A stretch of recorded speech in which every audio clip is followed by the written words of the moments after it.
Clean Canteen, and Turbis Tumbler. Incidentally, a variety of these reusable water bottles are also available at our own university bookstore. A purchase of one of these bottles is more than just a purchase. It's an actual investment in your new drinking habits that will save you money very quickly. In conclusion, I would just like to say that I'm a huge proponent of drinking water because it is the most important fluid for our bodies. I also believe that there is an appropriate time and place for bottled water, especially when preparing for emergencies. But when it comes to your daily drinking, using reusable water bottles decreases the unnecessary cost on our environment and your budget.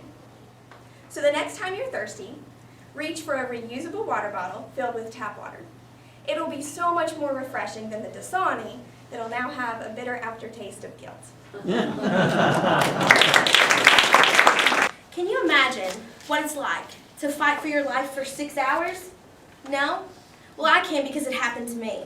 The problem is synthetic marijuana, and it has become very dominant in 2011 across the United States. While some states are taking action to ban these synthetics, others are stepping aside while teens and adults are becoming addicted, and some are even dying.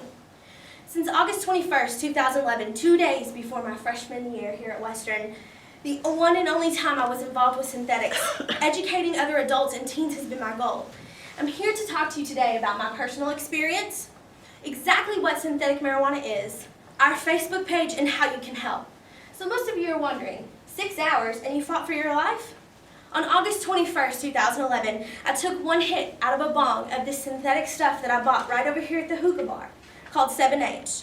And for 3.5 hours, I sat on a couch, rendered paralyzed from one hit. And when I say that, I mean picture the seat you're sitting in right now. And for 3.5 hours, you can't open your eyes, you can't open your mouth, and you can't move your body. While all your friends are poking and pushing you and shaking you and pouring water on you, trying to get you to wake up. And when nothing works, they came to the conclusion that I could not die in that apartment. And if I didn't wake up in 30 minutes, they were going to throw me in Barren River. When I finally came to, I had judgment, and my parents had called, and long story short, I ended up calling my parents like they'd always told me to, and they took me to the ER, where I had effects of vomiting, I had racing heart, high blood pressure, and dozing in and out to the point of my mom having to get within an inch of my face, shake me, and literally scream my name to get me to open my eyes to look at her. The visual aid that I handed you guys is my medical records. The doctors and the nurses could not exactly pinpoint what was wrong with me. They tested me for marijuana, cocaine, amphetamines, opiates, and everything came back negative. The only thing that they could pinpoint is that my white blood cell count was high. Which brings me to my next point. What exactly is synthetic marijuana if they can't pinpoint it? Like I said, doctors, law enforcement officers, and lawmakers are really far behind until now. And exactly what is it? It is herbs that are sprayed with chemicals, and it's not regulated, which means there's not a lot, they don't regulate how much chemical is on each herb. It was created more than 10 years ago. It's been marketed, the famous names are K2 and Spice. The most common compound that is found in these synthetics is JWH-018, and the JWH is the initials for the creator, which is Don W. Huffman at Clemson University in South Carolina. And he was trying to mimic the effects that marijuana have to help cancer patients cope with pain in a legal way where they wouldn't get in trouble. And I got that from the Pat Moore Foundation. But the truth is that none of the products on the market are completely natural. You have online sales, eBay, Amazon, Craigslist, and they even have their own web pages that you can go to. And they all say that they make no claims in regards to the effects of the products on the human body, the mind, or the soul. It's a mystery. And I got that from usatoday.com. So my next point, after you've heard about what happened to me, exactly what it is, now I want to tell you about our Facebook page. This is something my mom and I created, and every one of you has gotten one of these, and they're meant to go together. It's a little synopsis of not only how I affected myself, but how I affected my mom. And at the bottom is a QR code, and if you scan it with your iPhone or your smartphone, it'll take you straight to our Facebook page, where we constantly have updates. People, not only myself, but other people who are affected by this, because this is a widespread problem. Like I said, we constantly update things. I would like to give a huge thank you to the Save Our Kids Coalition here in Bowling Green and Warren County. If you don't know what they are really great at drug prevention, and we joined forces with them. They're actually the ones who helped us create these postcards. So my next and final point that goes along with my Facebook page is how you can help. Because now you've heard what happened to me, what the synthetics are, my Facebook page, and now you're like, well, how can I help? In Warren County and Bowling Green back in October, we had an ordinance passed which banned chemicals. And that's the problem that we run into with trying to take care of the problem. You can't ban a certain chemical.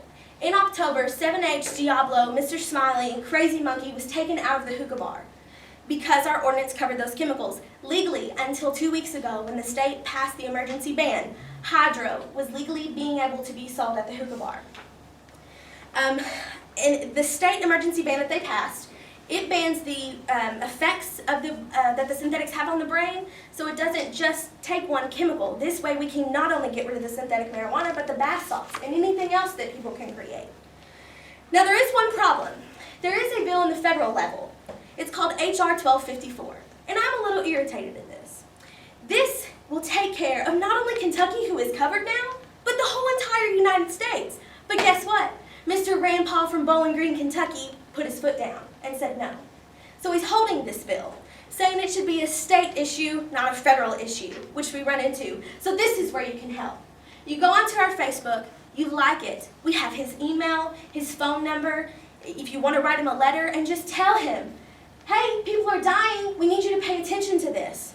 Also, I want to challenge each and every one of you in here today to please go tell somebody else, because even though I can go and educate as many people as I want to, there's still people who don't know, and they need to know.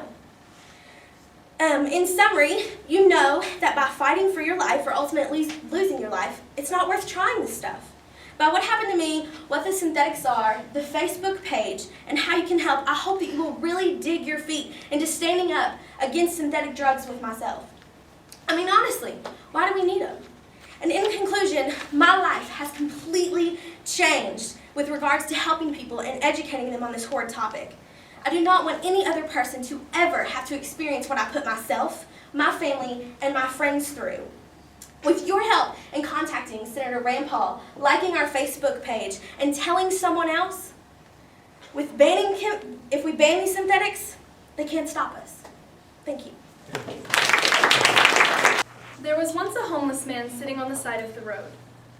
Beside the man was a tin can and a sign that read "Blind, please help." As the day progressed, people continued to pass the man as if he weren't even there. One woman stopped, read the man's sign, thought for a moment, and then she took a marker from her pocket, turned the man's sign over, rewrote it, and walked away. Almost immediately, people began stopping to help the man. Soon, his tin can was overflowing with money. Curious, the man asked a passing stranger, "Could you please tell me what my sign says?" "Sure," said the man. "It says, 'It's a beautiful day, isn't it?' Too bad I can't see it."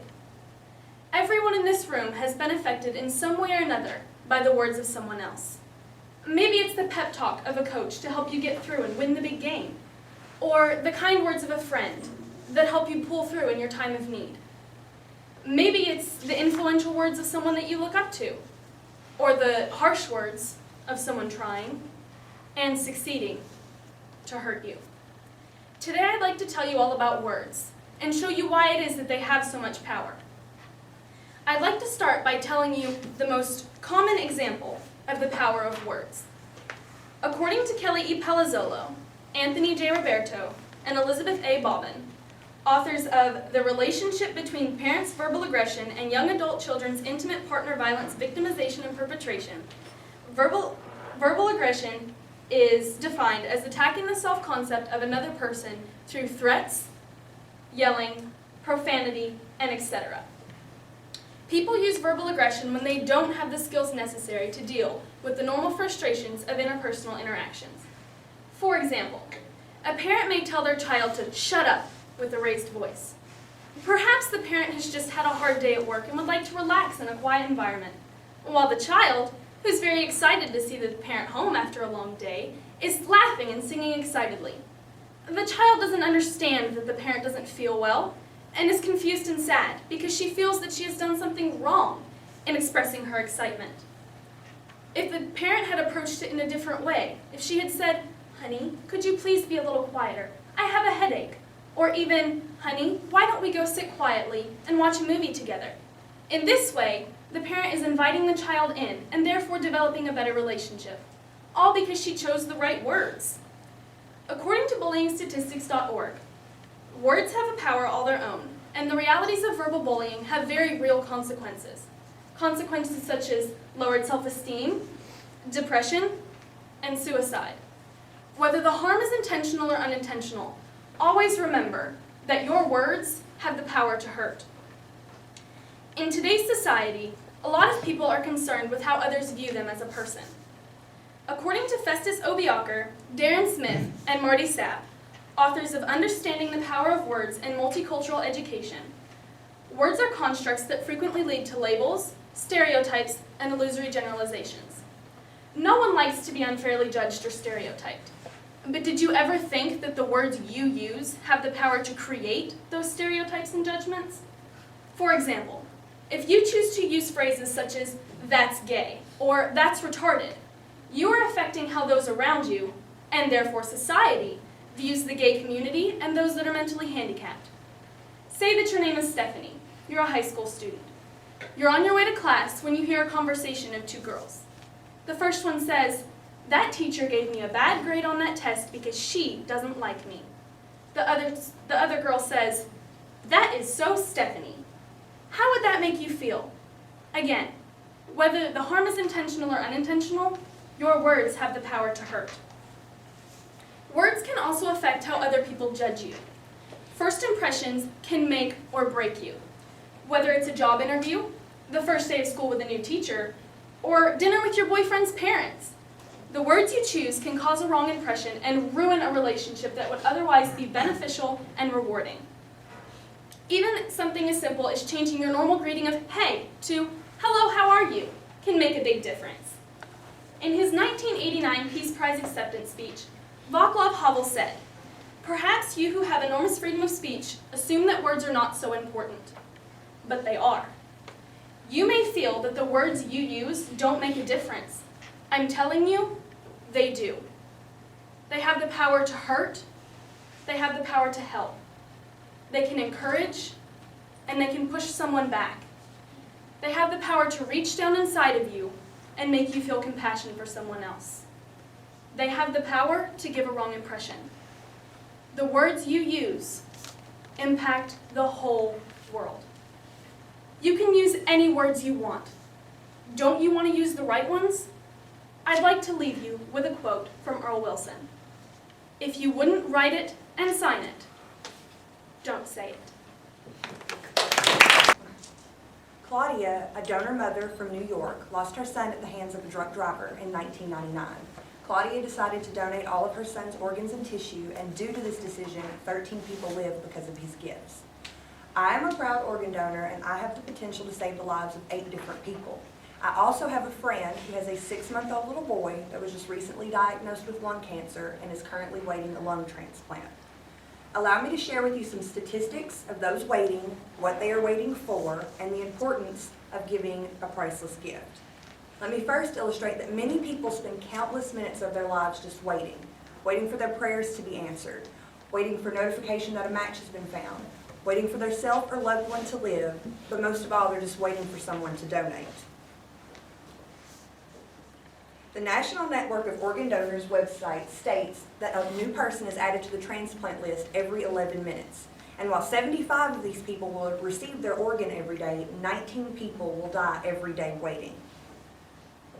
According to the Gift of Life website, the average median wait for a transplant for a kidney is 5 years, 2 years for a pancreas, 11 months for a liver, and 4 months for both a heart and a lung.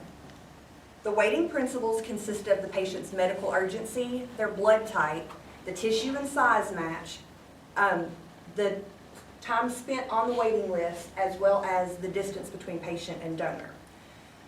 The Donate Life website states that as of March 2012, over 113,000 patients were waiting, and as well as 1,801 pediatric patients waiting, with only 14,144 listed donors. According to the Organ Procurement and Transplant Network, there are over 90,000 people waiting for a kidney, over 16,000 waiting for a liver, over 3,000 waiting for a heart, and more than 1,700 waiting for a lung. The most wretched problem is by the time these people receive the organ that they've been waiting so long for, the health of the individual is too poor to even perform the surgery. Lack of proper education creates problems with organ donation. Many people have misconceptions and prejudices that prevent them from becoming potential donors. Donors may request that only family receive their organs, and in most instances that's not the case because their blood type is not the same. The size of the tissue does not match. And there are also prejudiced donors that demand that certain people do not receive their organs. My next point is that by simply becoming an organ donor and communicating your wishes to your family, you can help to resolve this issue. To give the gift of life, all you would need to do is sign the back of your driver's license along with 2 witness signatures, and again communicating your wishes to your family so they can make for certain that your desire to help another was carried out. And who knows, you could possibly save the life of the person that develops a cure for cancer or the person that finds a way to end world hunger. Another way to increase the number of donors would be to educate people on the facts about organ donation. To be an organ donor gives you the opportunity to give somebody a second chance of living life to the fullest, and you are their reason for doing so, so you are their story. Saving the life of another does not always have to happen in the event of brain death or without a beating heart.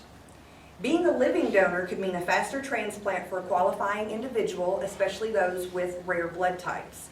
According again to Donate Life, a living donor can donate a kidney or a portion of their liver, lung, intestine, or pancreas.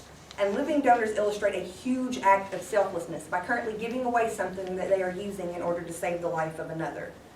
The survival rate of those receiving transplants is better than half. As you can see, according to the National Network of Organ Donors, 5 years following their transplant, roughly 74% of heart, 73% of liver, 69% of kidney, and 54% of lung recipients were still alive. To recap, I have shared with you the extremely high numbers of people waiting to stop living their life in fear of when they will die, and I've also shared with you what you can do to help. My children are the top 2 reasons that I decided to become an organ donor. I could potentially have the organ that may one day save the life of somebody that you love and care about, just as if you were to make that same decision, you might have the organ that saves somebody that I love and care about. Claudia's son was able to help crippled children walk, and 2 women that